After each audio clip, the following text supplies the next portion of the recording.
सबके हाथ में एक एक खोपड़ी है, कपाल कर। सारे भूत एक एक खोपड़ी लेके घूम रहे हैं। चेहरा कैसा? किसी बाराती का मुख सूअर जैसा है, किसी का कुत्ते जैसा, किसी का गधे जैसा, किसी के सियार जैसा। गोस्वामी जी कहते इतने प्रकार के मुख हैं, कौन गिनेगा? कौनो चुप नहीं है। अब आप सोचिए, कुत्ता, गधा, सुअर, सियार, इनके जैसे और सब एक साथ मिल के गाने लगे, है कितना बढ़िया लगेगा ना हो सुनने में।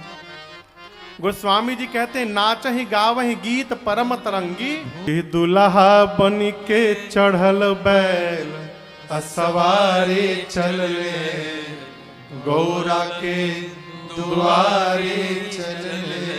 जैसे बाबा की बारात निकली, सारे भूत प्रेत एक स्वर में बोले हर हर महादेव, हर हर महादेव, हर हर महादेव, हर हर महादेव, हर हर महादेव, हर हर महादेव।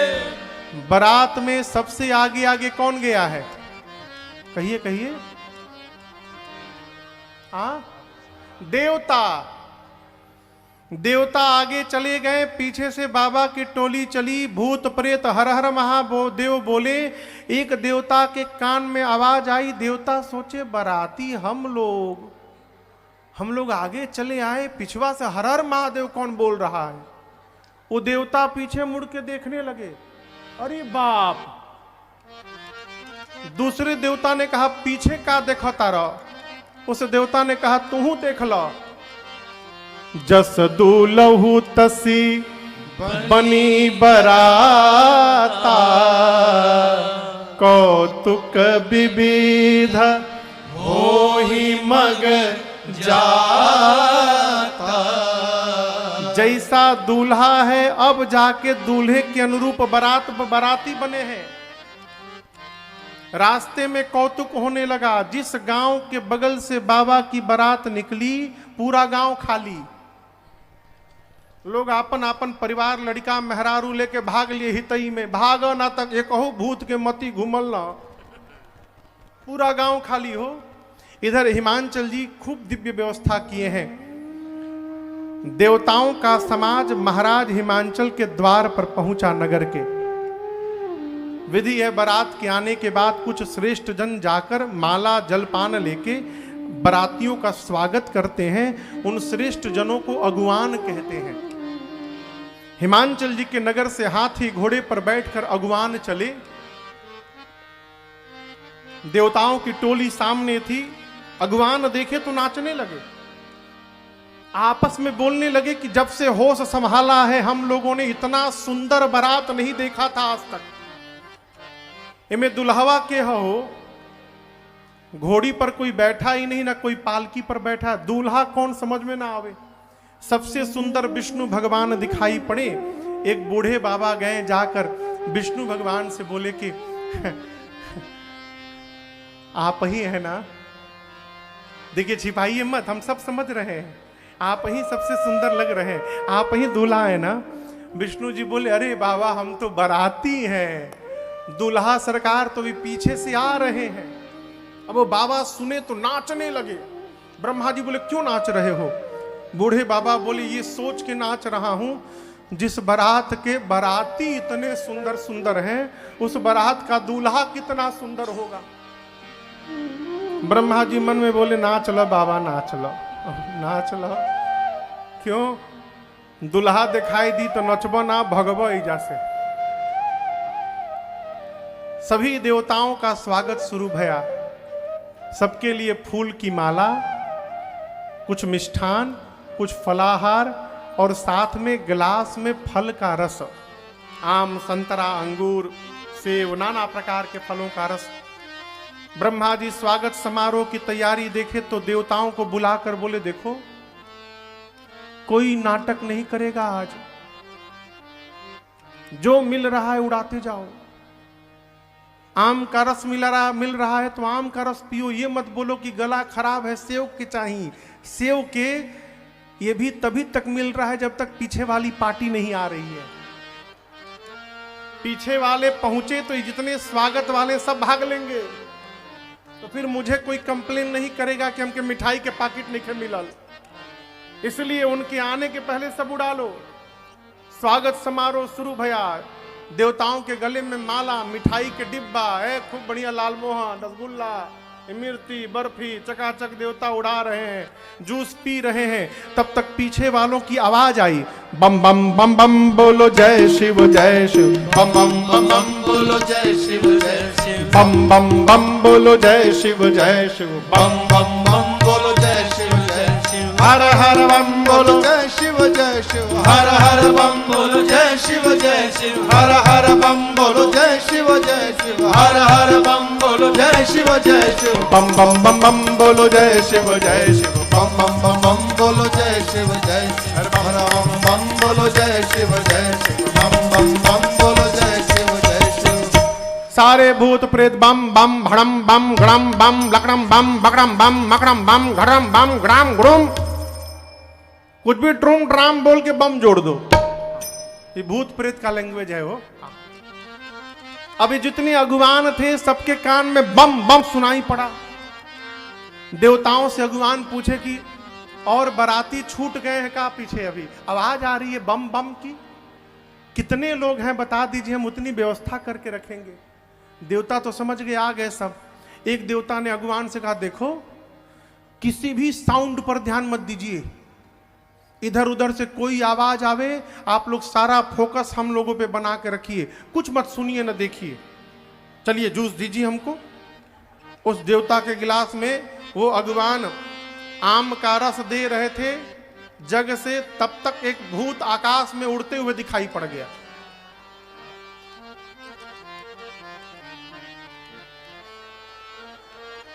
अरे बाप, नहीं आवता। बगल में जो देवता माला पहना रहे थे बोले, अरे नीचे देखो गिर रहा है। बोले नीचे छोड़ा, ऊपर देखो आ रहा है उधर से। चारों तरफ से भूत प्रेत टूट पड़े। यहां गोस्वामी जी कहते, शिव समाज जब देखन लागे, बिडरी चले वाहन सब भागे। जिन जिन वाहनों पर हाथी घोड़ों पर बैठ की अगुवान आए थे, जैसे हाथी घोड़ों ने भूत प्रेत को देखा, सारे हाथी घोड़े भाग लिए। अभी अगुवान बेचारे कैसे जाए? धरी धीरज तह रहे सयाने, चुपचाप धीरज धारण करके अगुवान खड़े हैं। मन में बोल रहे हैं कि भगवान आज भर खाली बचा दो, आज के बाद कसम खाता हूं किसी को माला नहीं पहनाऊंगा, न जूस पिलाऊंगा। प्रभु आज बचा दीजिए हमको। भूत प्रेत आए, कोई इधर से ठोक रहा है, काओ हमके माला ना पहनीब, इनको डबल पहनाओ। अब भूत प्रेतों का स्वागत शुरू हुआ। छोटे छोटे बच्चे बारात देखने गए थे, बच्चे भगे वहां से घर की ओर। जाके बच्चे घर में जाकर पहला काम किए, घर का दरवाजा बंद की। माताएं बोली, रे आज मंगल का दिन है, मंगल के दिन दरवाजा बंद करते कि खोलते हैं? बच्चे बोले, बंद कर माई, न ते कहूं घुस गई न घर में। ए कहूं घुसल तो केहू बाँची ना, तेहू मुँहबे हमहू मुँहे, बाबुओ जी मुँह है। माताएं बोली, क्यों? बच्चे बोले, मरवाने के लिए भेजी थी वहां पर। माताएं बोली, बारात देखने के लिए। बच्चे बोले, माई बारात नहीं आई है, यमराज की सेना आई है। अरे कैसन कैसन भूत प्रेत, कैसन कैसन सांप, अरे बाप रे बाप। कैसन कैसन भूत प्रेत, कैसन कैसन सांप, अरे बाप रे बाप। अरे कैसन कैसन भूत प्रेत, कैसन कैसन सांप, अरे बाप रे बाप। कैसन कैसन भूत प्रेत, कैसन कैसन सांप, अरे बाप रे बाप। चलल पराई कोनो लेबे जनी चाप, चलल पराई जनो लेबे जनी चाप। अरे चलली पराई कोनो लेबे जनी चाप, चलल पराई जनो लेबे जनी चाप। अरे तरवाह चटकल करे जा उठल कांप, अरे बाप रे बाप। तरवाह चटकल करे जा उठल कांप, अरे बाप रे बाप। अरे कैसन कैसन भूत प्रेत, करे भय से विलाप और प्रलाप, कोई करे भय से विलाप और प्रलाप, कोई कहे भय से विलाप और प्रलाप, कोई करे भय से विलाप और प्रलाप। अरे केहू करे आँखि मूंदी राम नाम जाप, अरे बाप रे बाप, कोई करे आंख मुनि राम नाम जाप, अरे बाप रे बाप। अरे कैसन कैसन भूत प्रेत, कैसन कैसन साप, अरे बाप रे बाप। अरे कैसन कैसन भूत प्रेत, कैसन कैसन साप, अरे बाप रे बाप। कैसन कैसन भूत प्रेत, कैसन कैसन सांप, अरे बाप रे बाप। बच्चे बोले माँ बारात नहीं यमराज की सेना आई है। माई बाप पूछे दुल्हवा कैसन बा? लड़का बोले दुल्हवा बकलोल है माई, बड़ा बौराह। अरे क्यों? दूल्हे को बौराह बोलते हैं? क्यों न बोले माई, आज तक जो भी दूल्हा आया या तो घोड़ी पर बैठा नहीं तो पालकी पर बैठा, ये बैल पर बैठा है माई। आज तक जो भी दूल्हा आया सोना चांदी पहन के आया माई, सांप बिच्छू गोजर पहन के आया है। आज तक जो दूल्हा आया पाउडर लगा के आया माई, ये राखी पोत के आया है। आज तक जो भी दूल्हा आया उसके साथ सुंदर सुंदर बराती थे, इसके साथ भूत प्रेत हाकनी हाकना डाकनी डाकना डाइन चुड़ैल बैताल पिशाच बुढ़वा सब आए हैं। रात में न चलने वाले माई दिन में घूम रहे हैं। हम तो बोले माई उघारे आ गया है, कुछ नहीं पहना है, विकराल जटाए हैं, नंगा न नंगा आ गया है मां। इतना खतरनाक दूल्हा आया है माई, जो एक बार देख लेगा देखते मरी जाएगा। क्यों? अटैक आ जाएगा माई। बहुत पुण्यशाली जो होगा वही बारात देखकर जिंदा बचेगा। हम तो भाग लिए, दोबारा भेजना मत हम लोगों को। माताएं बच्चों की बात सुन के हंस रही हैं। क्यों? उनको मालूम नहीं कि कितना खतरनाक देख ले बड़ा सा। अभी माताओं को भी थोड़ी देर में दिखाई देने वाला है। बच्चों को माताएं कंबल उड़ा के सुला दी। शंकर भगवान पहुंचे द्वार पूजन के लिए। मैना मैया हाथ में सोना की थाली, आरती उतारने के लिए सखियों के साथ गई और जैसे थाली लेके पहुंची असंग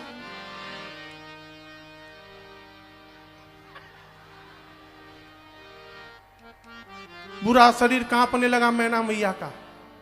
थाली लेके किसी प्रकार हिम्मत करके सोची एक बार घुमा दी। जैसे घुमाने के लिए ऊपर उठाई, आरती की लौ देखकर गले में जो सांप था सोचा कोनो खाए के समान हो, वो झपट्टा मारा।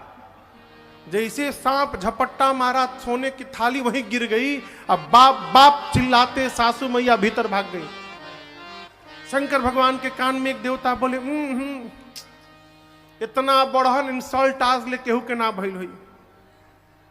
बताइए, सास आई आरती उतारे बिना थाली पटक के चली गई। शंकर जी बोले ये बताओ ससुराल हमार है कि तोहार है? हमार है ना। मेरे ससुराल का यही नियम है। दामाद दरवाजे पर आता है, साली सास देखती है, थाली पटक के चली जाती है। हमको कष्ट नहीं हो रहा है तो आपको क्यों हो रहा है भाई साहब? जाइए मिठाई खाइए। शंकर जी को कोई कष्ट नहीं, यही अमान है, मान सम्मान से परे। बाबा बोले हो गया द्वार पूजन, चला जाए जनवासे में। अपने पार्टी को लेके चले गए जनवासे में। इधर मैना मैया पहुंची भीतर, पार्वती जी को गोद में लेके लगी रोने। ब्रह्मा जी बावले हो गए हैं। जो फल कल्प वृक्ष में लगाना चाहिए ब्रह्मा ने बबूल में लगा दिया।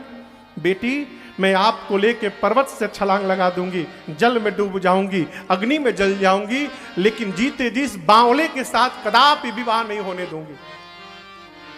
इसी में किसी ने पूछ दिया कि दुल्हा बताया कौन था? है नारद जी याद आ गए हो।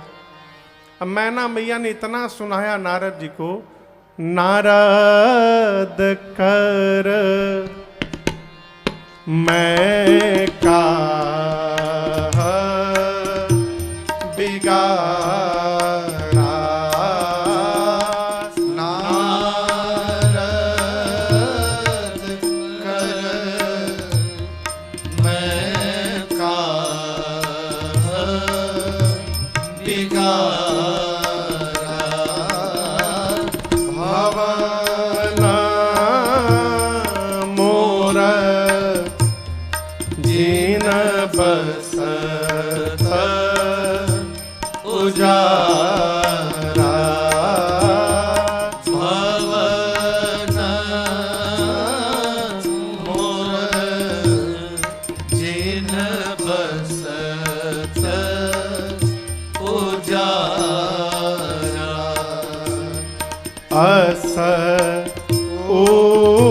उपदेश उमहि जिन दीन्हा अस उपदेश उमहि जिन दीन्हा बोरे परहि लागे तप की बोरे परहि लागे तप की बोरे परहि लागे तप की मैना जी ने कहा कि नारद ने मेरा बसा बसाया घर उजाड़ दिया। ऐसे पागल के लिए मेरी बेटी को कहा कि जाकर तपस्या करो। नारद की बेटी नहीं है, वो क्या जाने बेटी की पीड़ा क्या होती है। बांझ की जान प्रसव की पीड़ा है।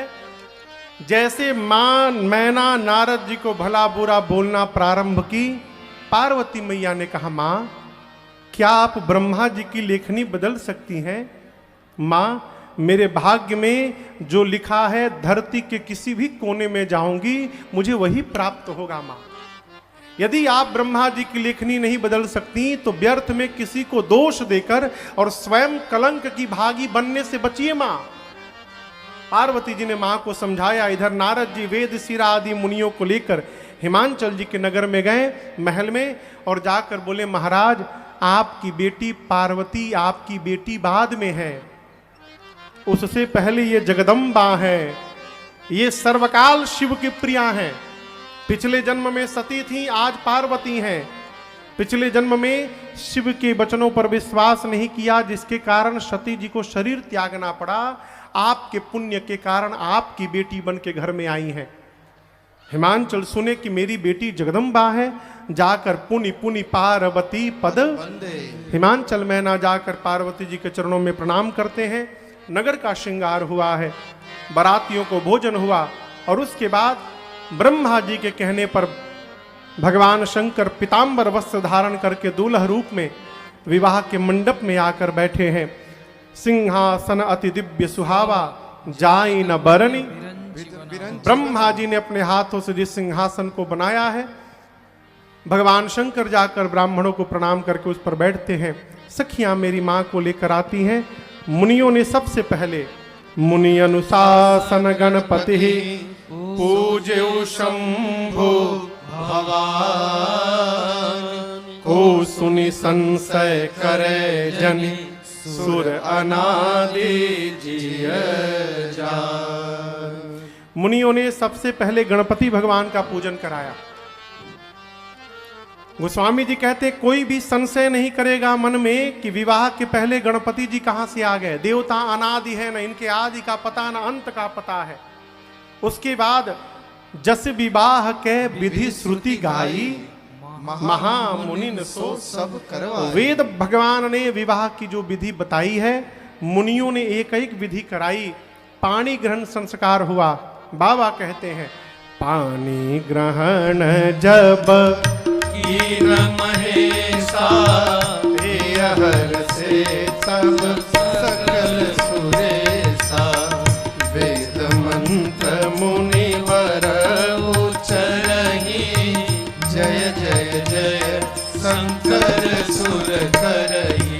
बाजहि बाजन विविध विधाना बाजहि बाजन विविध विधाना सुमन वृष्टि नभ भय विधि नाना सुमन वृष्टि नभ भय विधि नाना। हर गिर जाकर भयउ विवाहो हर गिर जाकर भयउ विवाहो सकल भुवन भरि रहा उछाहो सकल भुवन भरि रहा उछाहो। दासी दास तुरग रथ नागा दासी दास तुरग रथ नागा धेनु बसन मणि वस्तु विभागा धेनु बसन मणि वस्तु विभागा।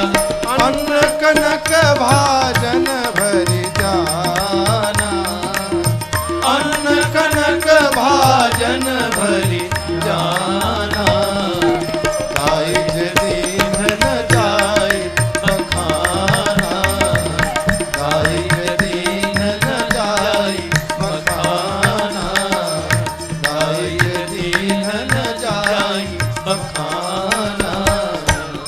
जैसे पाणी ग्रहण संस्कार संपन्न हुआ, त्रैलोक्य से आवाज गुंजायमान हुआ, बोलिए उमापति महादेव की जय, बोलिए गौरी शंकर भगवान की जय। मुनि लोग वेद मंत्र का उच्चारण करने लगे, देवता जय जयकार करने लगे। यहां पर हिमांचल जी ने इतना दाइज दिया है, दहेज किसको, शंकर जी को, जिसका वर्णन नहीं हो सकता।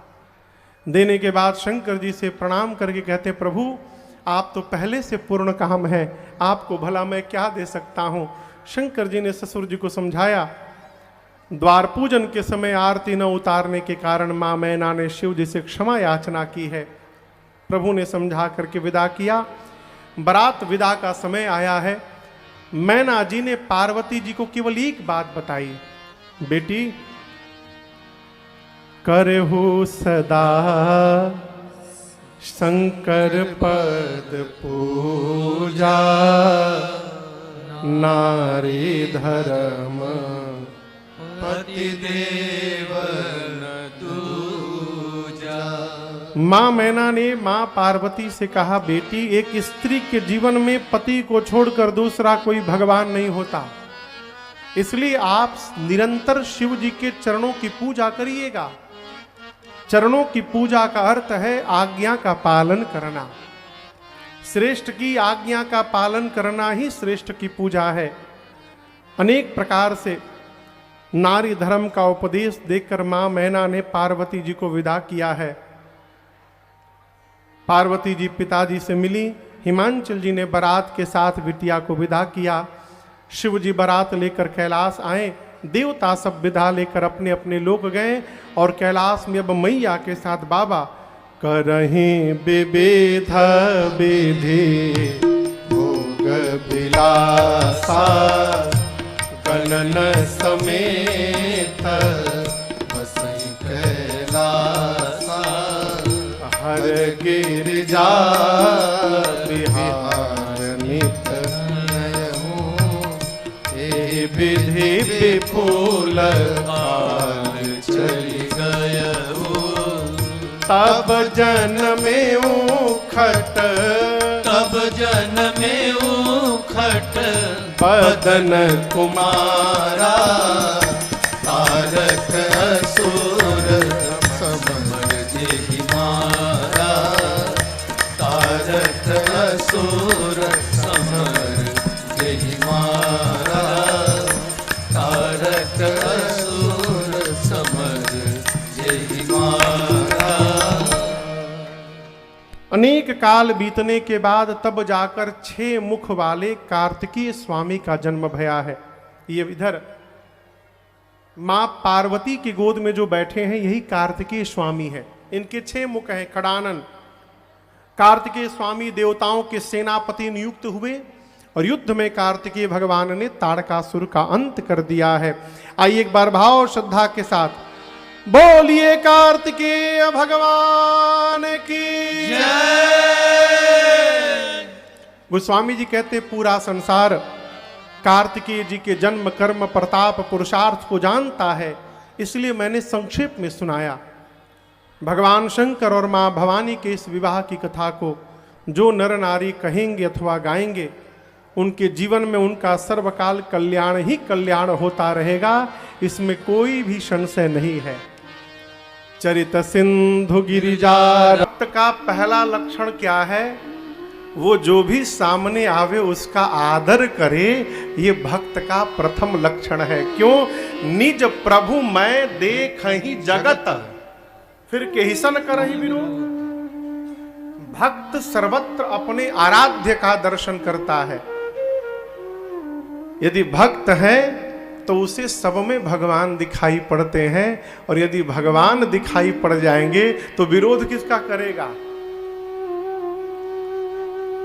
याज्ञवल्क्य जी कहते शिव चरित्र सुनाया आपने विरोध नहीं किया। आप प्रेम से सुनते रहें। मैं समझ गया कि आप राम जी के पक्के भक्त हैं। क्यों?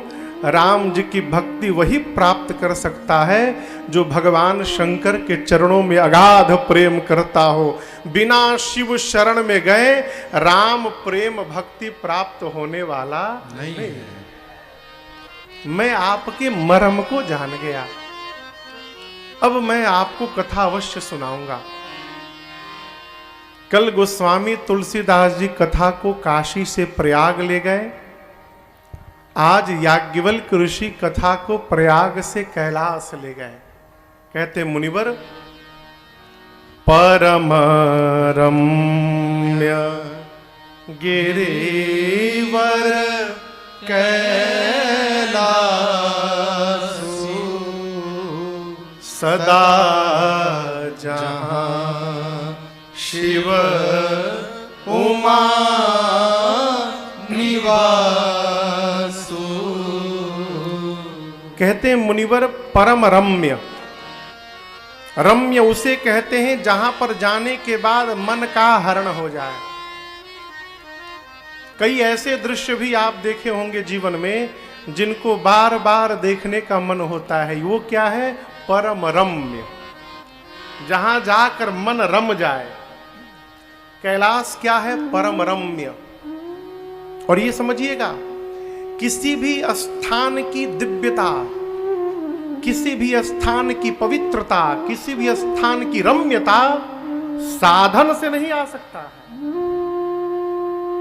वहां रहने वाले लोगों का आचार, रहने वाले लोगों का विचार, रहने वाले लोगों का व्यवहार जब तक दिव्य नहीं होगा तब तक वातावरण दिव्य बनने वाला नहीं।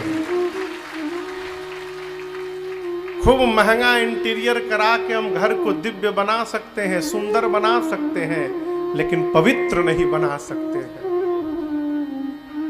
अभी किसी आज दोपहर में पत्रकार एक आए थे, बड़ी अच्छी बात कही उन्होंने।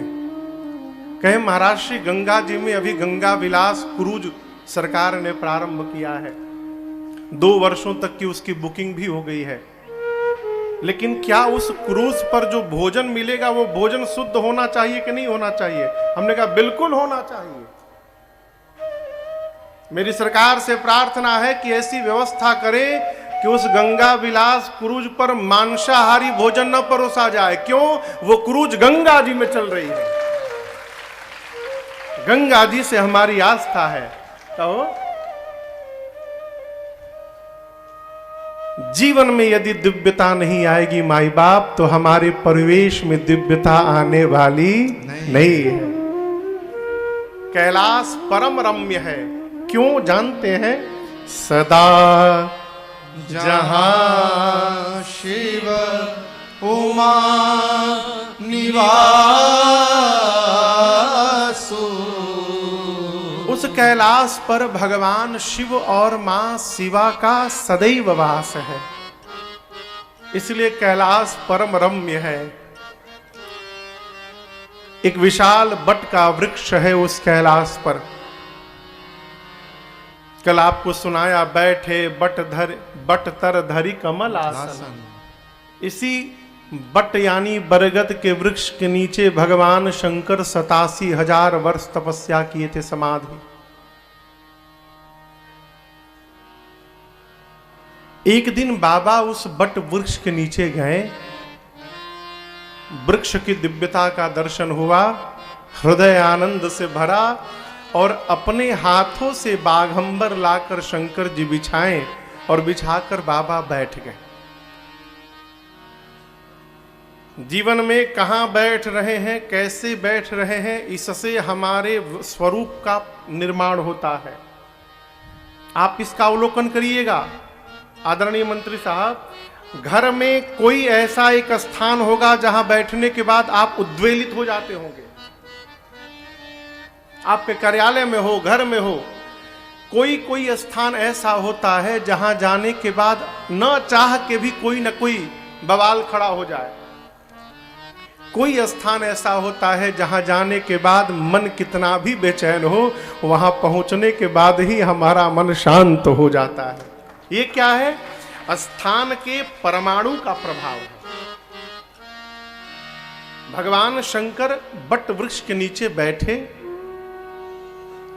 गोस्वामी जी कह रहे हैं कैसे लग रहे हैं बाबा, ऐसा लगता है मानो धरे शरीर शांत रस जैसे,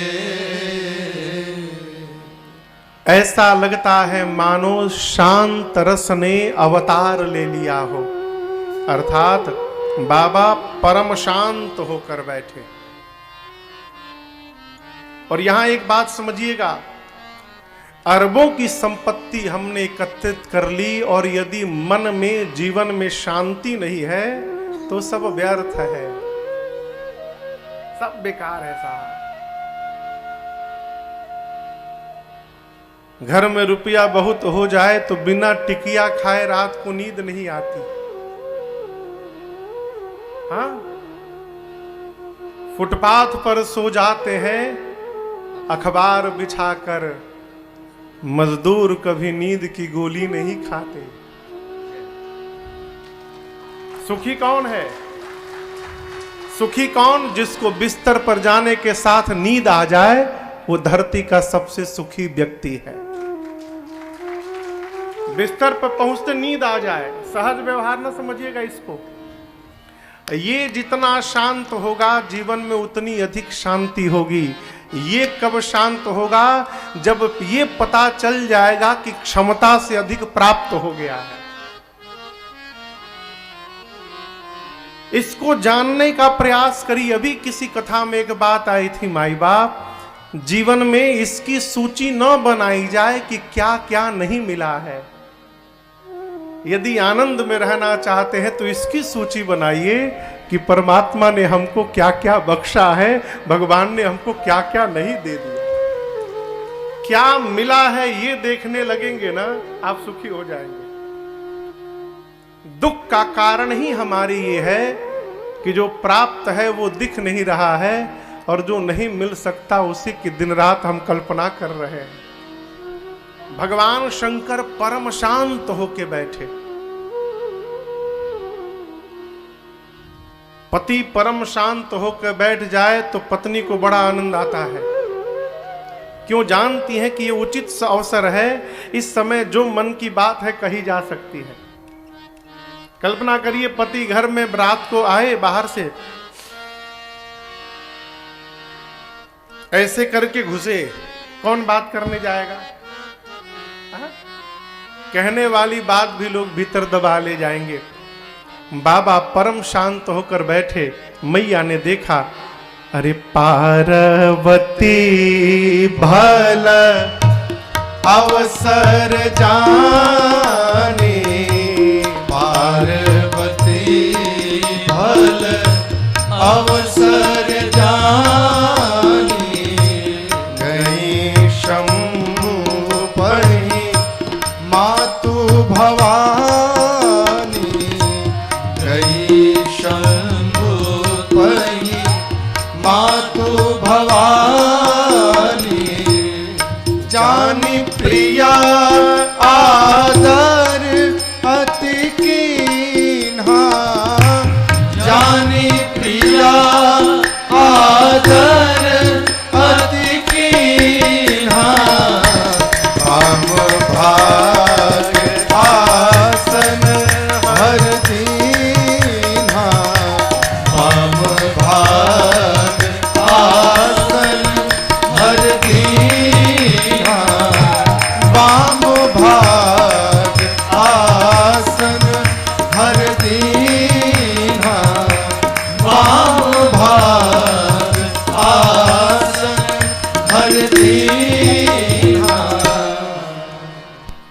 गोस्वामी जी कहते हैं पार्वती भल, भल यानी सुंदर, उत्तम, श्रेष्ठ अवसर जानकर मेरी मां पार्वती जी, भगवान शंकर जिस समय बट वृक्ष के नीचे बैठे, मैया गई। बाबा ने मां को आते देखा, बाबा ने मैया का आदर किया। जाने प्रिया आदर अति कीन्हा। और उसके बाद वाम भाग आसन हर दीन्हा। किसी के पास आप पहुंच रहे हैं, सामने वाले का जैसा भाव है आपको उसी प्रकार का बैठने का आसन देता है। आगते स्वागतम सारम स्वागतम सारम, भोजने घृतम सारम। घृतम सारम। कोलेस्ट्रॉल बढ़ल होके तो ना, भोजन में घी सार है। उसी प्रकार कहीं कोई आवे तो उसका स्वागत ही उसके आगमन का सार है। यहां मैया पहुंची बाबा के पास, बाबा ने आदर किया। यहां देखिए उल्टा हुआ, नियम है कि छोटा बड़े का आदर करे और बड़ा छोटे में अपनी ममता रखे, ये नियम है ना। पिताजी का कर्तव्य है कि बेटे में ममता रखे, बेटे का धर्म है कि पिताजी का आदर करे। पति पत्नी में पत्नी को पति का आदर करना चाहिए, पति को पत्नी में प्रेम रखना चाहिए। लेकिन यहां बात उल्टी हो गई। शंकर जी ने जानी प्रिया आदर कितना अति कीन्हा। यहां भगवान शिव ने मां भवानी का अति आदर किया। क्यों?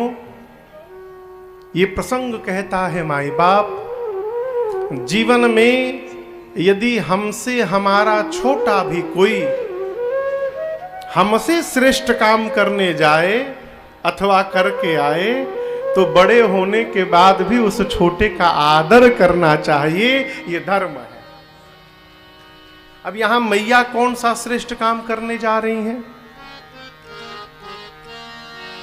शंकर जी जानते हैं कि आज भवानी मेरे से राम जी की कथा पूछने वाली है, और इनके पूछने से मैं जब कथा सुनाऊंगा तो आगे चलकर त्रैलोक्य का ये कथा कल्याण करने वाली है।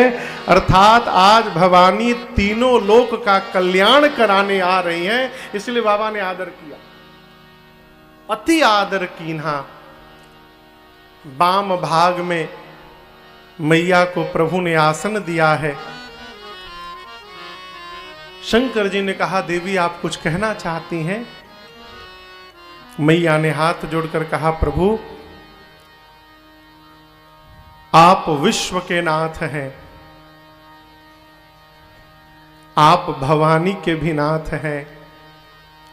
चलने वाले चर, न चलने वाले पेड़ पौधे जो अचर हैं, पाताल में रहने वाले नाग, धरती पर रहने वाले मनुष्य, आकाश में रहने वाले देवता, ये सब आपके चरणों की सेवा में लगे हैं।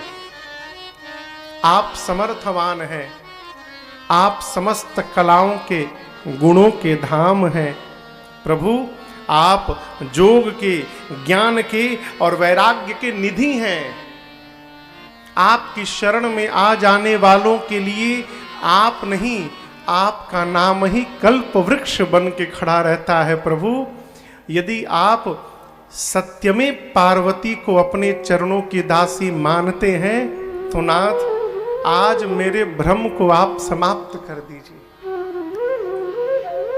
ये कदापि संभव नहीं है कि कल्प वृक्ष के नीचे रहने के बाद भी कोई दरिद्र रह जाए।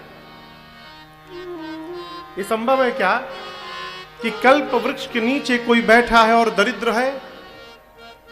उसी प्रकार प्रभु जैसे कल्प वृक्ष के नीचे रहने वाला दरिद्र नहीं रह सकता, तो आपके चरणों की दासी होने के बाद मेरा भ्रम क्यों नहीं समाप्त हो रहा है? नाथ आप इसको समाप्त करिए।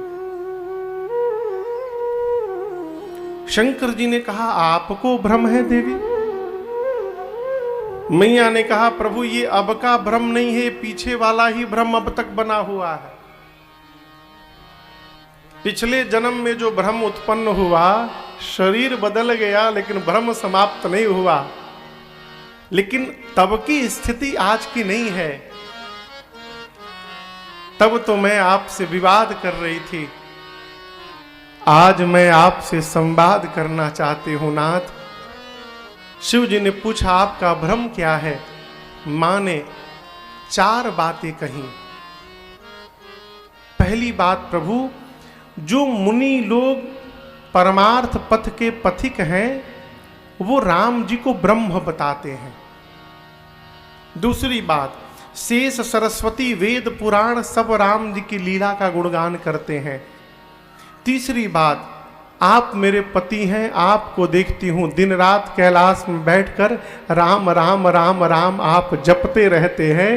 चौथी बात, आप सभी लोग जिस राम की चर्चा कर रहे हैं ये अयोध्या वाले महाराज के आंगन में खेलने वाले राम जी हैं कि कोई दूसरे अजन्मा अलौकिक परम तत्व है?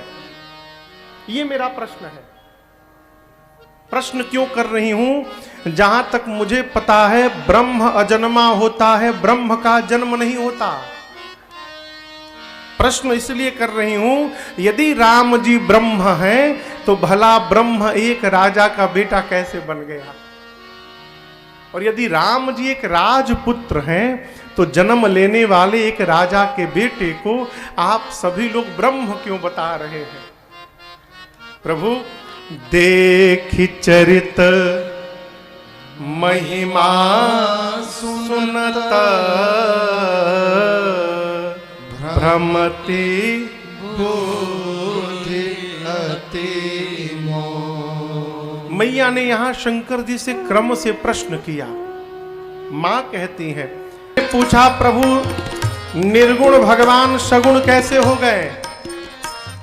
राम जी के जन्म की कथा सुनाइए, बाल लीला सुनाइए, सीताराम विवाह सुनाइए, किस दोष के कारण राजा बनते बनते वनवासी बन गए वो सुनाइए, वन में राम जी ने कौन सी लीला की सुनाइए, कैसे रावण को मारा सुनाइए, वापस आए अयोध्या के राजा बने, राजा बनने के बाद क्या किए सुनाइए, कैसे प्रजा के साथ धाम गए वो सुनाइए। और प्रभु भोले भंडारी, भोले भंडारी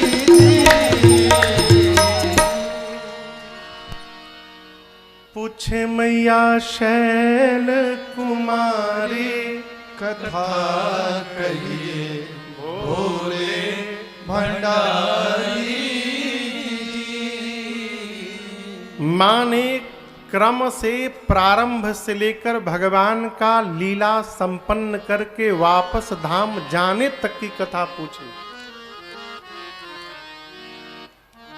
मां ने कहा प्रभु जो मैंने पूछा वो तो आप बताइएगा, जो पूछने में छूट गया है आप उसको भी बताइएगा। तुम त्रिभुवन गुरु वेद बखाना, आप तीनों लोक के गुरु हैं नाथ। जैसे मैया ने ये प्रश्न किया, भगवान शंकर मां के प्रश्न को सुनकर हृदय में गदगद हो गए हो। यहाँ गोस्वामी जी कहते हैं, हर ही राम चरित सब आए, प्रेम पुलक लोचन लोचन जल छाए। जैसे मैया ने प्रश्न किया, प्रश्न सुनकर भगवान शंकर के हृदय में पूरा का पूरा रामचरित्र अवतरित हो गया। नेत्र से प्रेम के अश्रु निकल पड़े, शरीर का एक एक रोम पुलकित हो गया। श्री रघुनाथ रूप उर आवा, परमानंद अमित सुख पावा।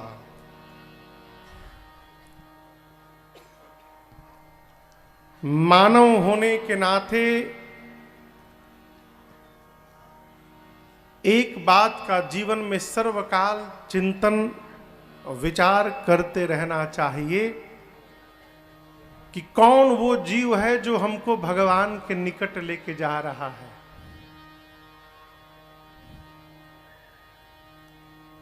जो जीव येन केन प्रकारेण यदि हमको भगवान के निकट पहुंचा रहा है तो वो हमारे लिए उससे बड़ा हितैषी दूसरा कोई होने वाला नहीं है। यहां मैया ने भगवान शंकर से राम जी के विषय में प्रश्न किया। बाबा इतने आनंद में आए, गोस्वामी जी कहते हैं 2 दंड के लिए भगवान शंकर ध्यानावस्थित हो गए। मगन ध्यान रस दंड जुग पुनि मन बाहिर की। उसके बाद रघुपति चरित महेश तब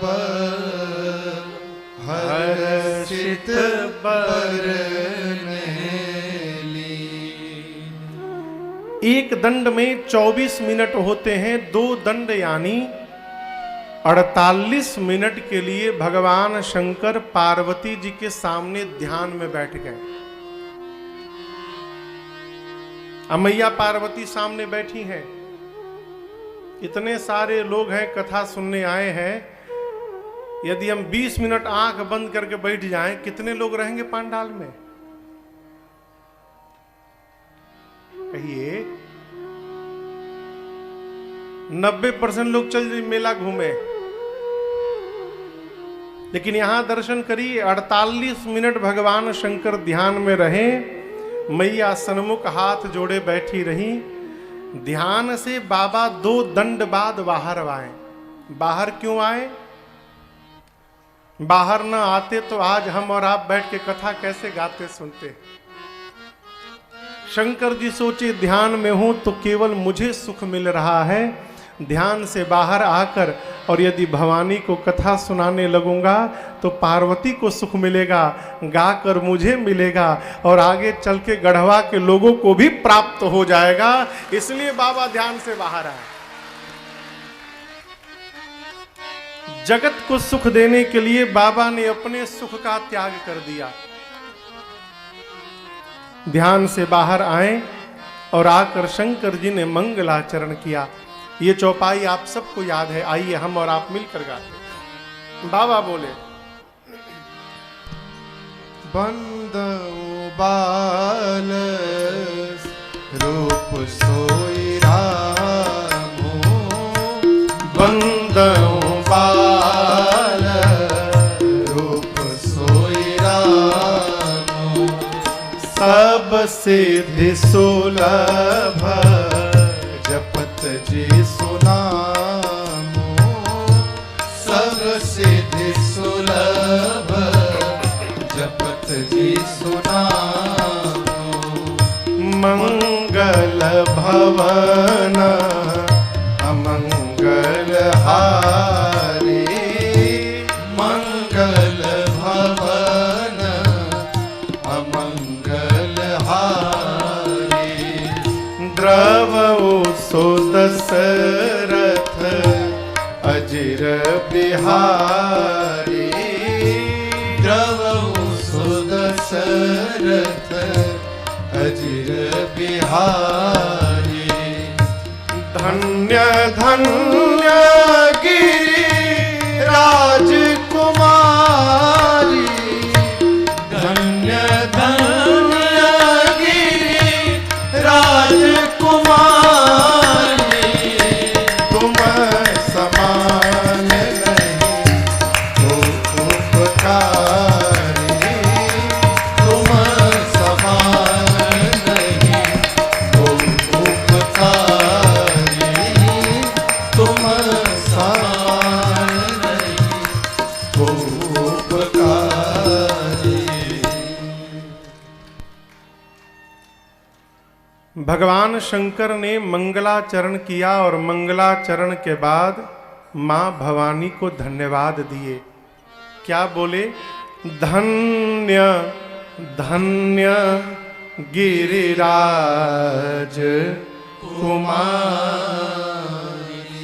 यहां मानसकार कहते हैं गोस्वामी जी ने 2 बार धन्य कहा और पार्वती जी का नाम भवानी पार्वती नहीं कहा। क्या कहा? गिरिराज कुमारी। इसका अर्थ है शंकर भगवान पहला धन्यवाद मां भवानी के पिता हिमांचल जी को देते हैं। गिरिराज, आप धन्य हैं और दूसरी धन्य आप हैं उनकी कुमारी। क्यों? आपके पिताजी पर्वत हैं। और देखिए, मानस का सिद्धांत कहता है जिसका जीवन दूसरे के लिए हो वो जीव संत है। तिलक लगा लिए, कपड़ा रंगा लिए, चुटिया बढ़ा लिए तो हम संत हो जाएंगे, जरूरी नहीं हो सकता ठग हो। संत कौन? पर उपकार बचन मन काया, संत स्वभाव संत सहज स्वभाव खगराया। पर उपकार, पर यानी दूसरे का उपकार। अभी पर में भतीजा, भगिना, भाई, चाचा, चाची नहीं आते। एक आदमी मिला, कहा महाराज हम खूब परोपकार करते हैं। क्या किया भाई? भतीजे की नौकरी लगा दिए, भगिना को सेट करा दिए, भाई को दुकान खुलवा दिए। महाराज जी ने पूछा इसको भी तुम परोपकार में लिख के रखे हो? ये परोपकार नहीं है, ये तुम्हारा कर्तव्य है। फिर महाराज परोपकार क्या है? वो व्यक्ति जिससे आपका कोई संबंध नहीं, जो न आपको जानता है न जिसको आप जानते हैं, ऐसे किसी व्यक्ति का यदि आप हित कर रहे हैं तो आप परोपकार कर रहे हैं, आप परहित कर रहे हैं। ये परहित है। संत कौन? जो मन से, वचन से और कर्म से तीनों प्रकार से परहित में लगा हुआ है, वो जीव संत है। वो कोई भी हो सकता है। और आप दर्शन करिए, संत की श्रेणी में कौन कौन आता है? संत बिटप सरिता गिरी धरनी। आगे परहित हेतु सबनि कै करनी। संत के जैसा कौन है? तो बिटप, बिटप यानी वृक्ष। वृक्ष में फल लगता है तो वृक्ष उस फल का स्वयं भोग नहीं करता। कौन करते हैं? दूसरे लोग। वृक्ष पर तो जो पत्थर मारता है, वृक्ष उसको भी अपना मीठा फल देता रहता है। ये संत का लक्षण है। बिटप, सरिता, सरिता यानी नदी। नदी का जल नदी के उपयोग में आने वाला नहीं है, नदी का जल सदैव दूसरे के उपयोग में आता है। संतत्व है। संत बिटप सरिता गिरि, गिरि यानी पर्वत। पर्वतों पर जितने रत्न हैं वो सारे रत्न पर्वत के काम नहीं आते, हमारे आपके काम आते हैं। इसलिए पर्वत भी संत की श्रेणी में है। और आगे है धरनी यानी धरती। धरती में एक दाना डालिए तो धरती मैया 100 दाना बनाकर हमको आपको वापस कर देती हैं। ये संत का स्वभाव है।